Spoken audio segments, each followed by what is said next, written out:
Dear students, in this video we are going to see the construction and the working of LAMONT boiler. LAMONT boiler is the first forced convection boiler which is introduced in the year 1925. A water circulating pump is used in the boiler to circulate water inside the boiler.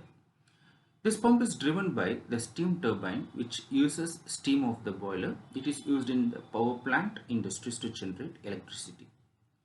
Okay, let us see the basic principle of LAMONT boiler. This boiler works on basic principle of forced convection. If the water is circulated by a pump inside the tube, the heat transfer rate from the gas to water increases. Okay, now we are going to see the construction of LAMONT boiler. So this boiler consists of various components. First one is economizer. So this is the economizer. So economizer it is used to preheat the water by using remaining heat of the combustion gases. It increases the boiler efficiency. The feed water first supplied to the economizer before entering to the boiler. So next one is centrifugal pump.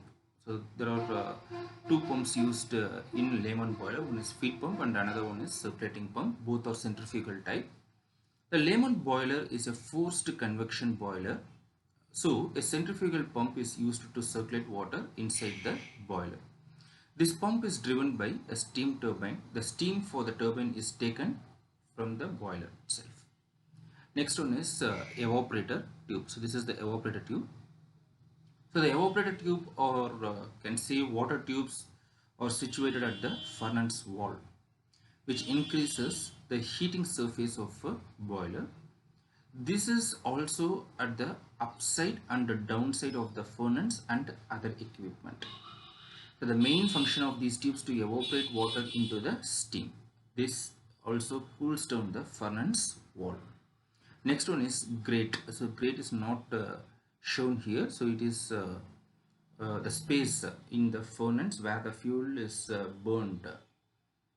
So it is the bottom side of the. It is in the bottom side of the furnace.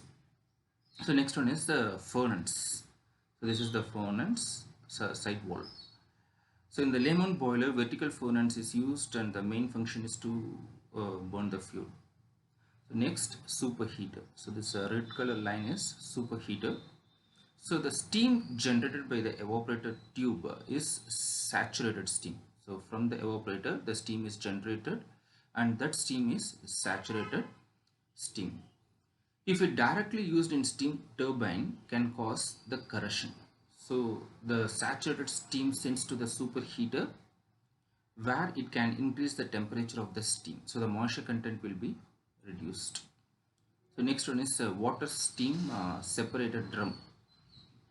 The steam separator is situated outside the boiler. The mixture of water and steam from the evaporator tube sent to the steam separator where it separates the steam and send it to the superheater. The remaining water again sends to the economizer. So here the water and the steam will be separated and the steam is sent to the superheater and the remaining water will be sent to the economizer. Next one is air preheater. So this is the air preheater. Its main function is to preheat air before entering into the furnace. Okay, these are the various components involved in a LAMONT boiler. So next one is we are going to see the working of LAMONT boiler. As we discussed before, LAMONT is a forced circulation internally fired water tube boiler.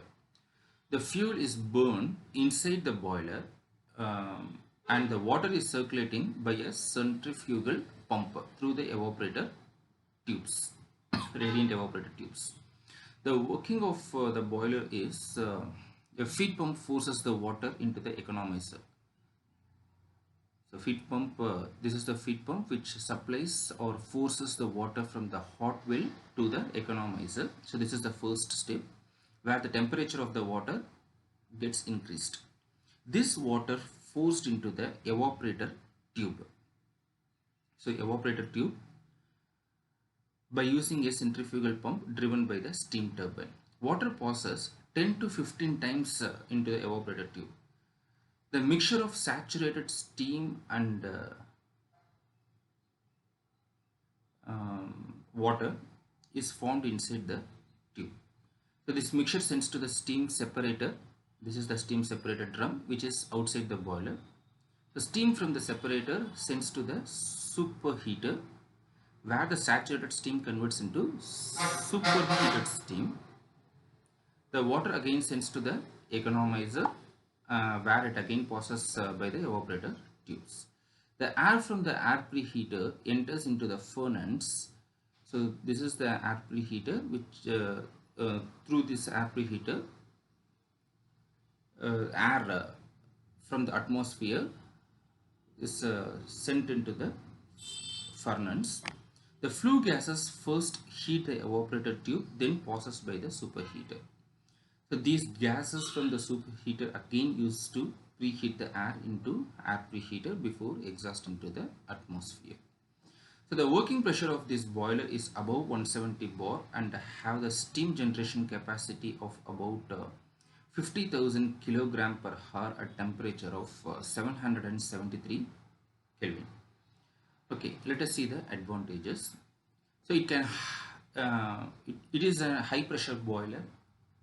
It is flexible in design and the boiler can reassemble in a natural circulation boiler. So it has a high steam generation capacity of about 50 ton per hour and it is having higher transfer rate.